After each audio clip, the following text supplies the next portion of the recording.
Hari ini kami sudah menyelesaikan sidang pertama dan terakhir sebelum menyampaikan kesimpulan terhadap pengaduan yang diajukan oleh klien kami, Dr. Bonatua Silalahi, yang pada hari ini sudah menyampaikan aduannya dan juga sudah menyampaikan bukti-bukti. Ada sejumlah 14-15 bukti surat dan juga menghadirkan satu saksi fakta, Saudara Michael Sinaga, dan juga dihadiri oleh para pihak teradu, anggota KPU, Bawaslu, dan sejumlah pihak terkait lainnya.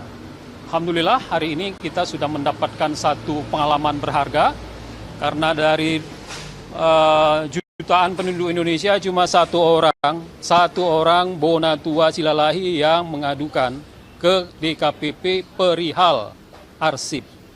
Dan tentu bukan sembarang arsip. Tadi juga anggota DKPP menyebutkan arsip itu bukan kertas, tapi dia adalah objek yang bernyawa, bahkan subjek yang menentukan masa depan dan sejarah Indonesia ke depan.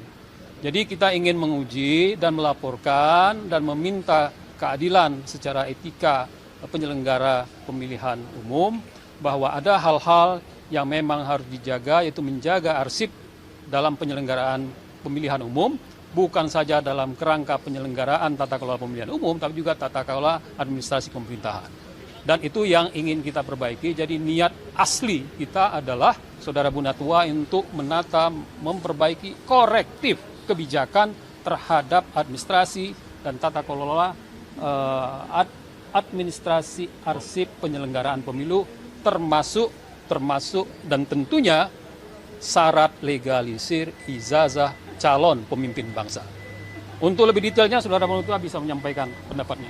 Ya, baik, terima kasih ya Bang Joni sama Bang Lubis, ini lawyer saya.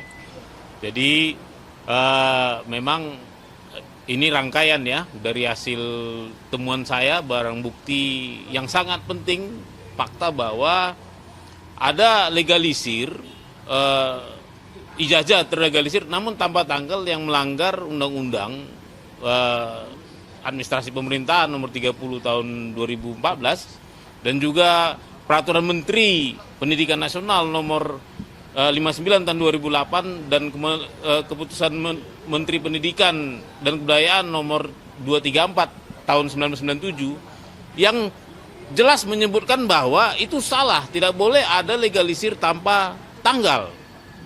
Jadi memang ini tindakannya sudah lampau dan memang ini di DKPP ada permasalahan etik. Sebagaimana kita ketahui bahwa tindakan perdatanya kita juga sudah laporkan ke Petun, tindakan perbuatan melawan hukumnya juga kita laporkan ke Pengadilan Negeri Jakarta Pusat. Besok juga akan sidang ya, di mana para pihak yang bertanggung jawab di masa lampau itu hadir. Nah di sini ini saya ada semacam clickbait bahwa saya mengirim surat ke KPU, minta tindakan korektifnya, melihat masalah ini, kenapa bisa terjadi. Tentunya kita kan sama-sama tahu bahwa KPU punya kewenangan menerbitkan peraturan KPU ya, entah itu keputusan bisa, tapi tentunya dengan konsultasi dengan DPR dulu ya, yang kembali menjadikan Undang-Undang 43 tahun 2014 sebagai pertimbangannya dalam hal legalisir, supaya nanti dari KPU pusat sampai daerah itu wajib memeriksa keabsahan legalisir, apakah punya tanggal, cap, nama pejabat, NIP, macam segala. Jadi harapan kita KPU merespon dengan baik. Ternyata jawaban yang saya terima tidak memuaskan, malah ada yang tidak dijawab. Begitu saya membuat laporan, baru dijawab kemarin. Malah ada yang kemarin tuh baru 3 hari yang lalu dijawab, ada 2 surat. Makanya saya mempertanyakan etiknya para komisioner KPU. Mengapa hal yang menurut kata Bang Joni tadi ini adalah rohnya, ada nyawanya, tapi sepertinya dianggap remeh. Nah harapan saya nanti ke depannya hilangnya arsip legalisir, fotokopi legalisir itu tidak terjadi lagi. Terjadinya penerimaan dokumen fotokopi tanpa tanggal tidak terjadi lagi. tentunya ini nanti akan mengimbangi upaya kita di Mahkamah Konstitusi ya untuk nanti di level undang-undang ya, seperti itu. Jadi kedepannya ya harap besok kesimpulannya kita akan menyimpulkan beberapa temuan-temuan tadi, yang satu fakta bahwa KPU yang ada sekarang tidak menyangkal bahwa sudah terjadi peristiwa ini. Ya, malah mereka sepertinya melepas tangan. Tapi nggak apa-apa, artinya memang mereka juga tidak fair kalau kita minta pertanggungjawaban akan kejadian yang bukan dikerjakan mereka secara etik. Saya begitu saya dari saya, mungkin ada yang mau menambahkan? Boleh dari saya sedikit. Ya, silakan. Nah ini saksi kita. Ya, dari saksi sedikit.